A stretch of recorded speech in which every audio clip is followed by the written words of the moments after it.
اللهم صل وسلم وبارك على سيدنا محمد وعلى آله وصحبه وسلم. ازيكم عاملين ايه؟ يا رب تكونوا بخير. النهارده هنعمل مع بعض ايه؟ هنعمل ام علي.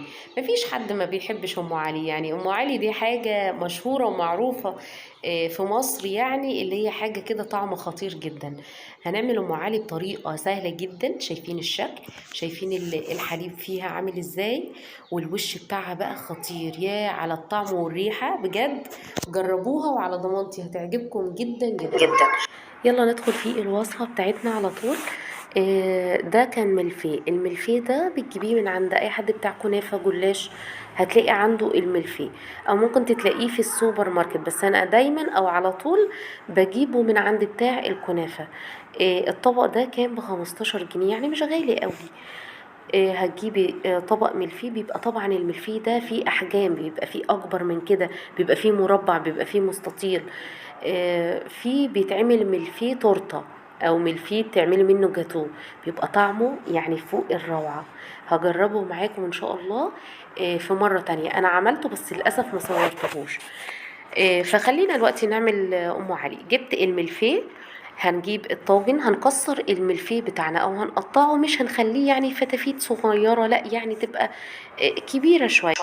هنقطع احنا الملفيه بتاعنا كله بنفس الطريقه دي. هقطع الثلاث طبقات كلهم، هحطهم في قلب الطاجن بتاعي. لو انت عايزه تضاعفي الكميه فما فيش مشكله، ممكن تجيبي يعني طبقين من الملفيه، او ممكن تجيبي طبق واحد ملفيه، يعني اللي هو نص كيلو، لان ده كان اقل من نص كيلو. فممكن تجيبي نص كيلو ملفيه، هيعمل معاكي 2 طاجن يعني كويسين جدا. هنقطع هنا الكمية بتاعتي دي كلها وهرجع لكم تاني عشان ما اطولش عليكم. هنا بعد ما خلصت طبعا قطعت الملفيه كله في قلب الطاجن، هنجهز الكريمة اللي احنا هنحطها على وش ام علي بتاعتنا، علشان تديها شكل جميل كده ولون ذهبي حلو، وبرضه تبقى طعمها غني جدا. حطيت نص كوباية من الكريمة على ربع كوباية من المية ومعلقتين من السكر بس. هنجهز الكريمة ديت اللي هو قوام الكريمة العادي اللي هو بتاع التورتة والجاتو، بيبقى يعني ولا تقيل قوي ولا خفيف قوي، وسط كده. بعد ما خلصناه هنجيب بقى الملفيه. طبعا كنت معايا لتر من الحليب، طبعا تكوني مسخناه كويس جدا. وبعدين هتسكري الحليب بتاعك بقى. السكر ده حسب الرغبة، عايزاه مسكر قوي، عايزاه يعني ما يكونش مسكر قوي، فدي حرية شخصية يعني. بعد ما نسكر الحليب بتاعنا هننزل بالحليب هو ساخن، لازم يكون ساخن. هننزل بيه الحليب على الملفيه.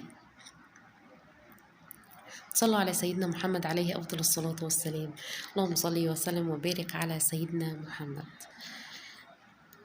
هننزل بيه الحليب كله. لازما الملفيه يكون، بصي يعني الحليب باين منه، ما يكونش شوية صغيرة. بصوا زي ما انتم شايفين كده، شايفين الحليب باين من الملفيه.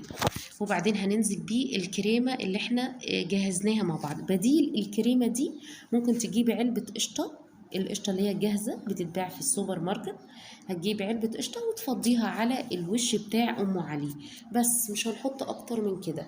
لو انت عايزة تحطي مكسرات مع أم علي فممكن تحطي المكسرات اللي تعجبك بقى، عين جمل، لوز، بندق، زبيب، جوز الهند، أي حاجة اللي انت عايزاه.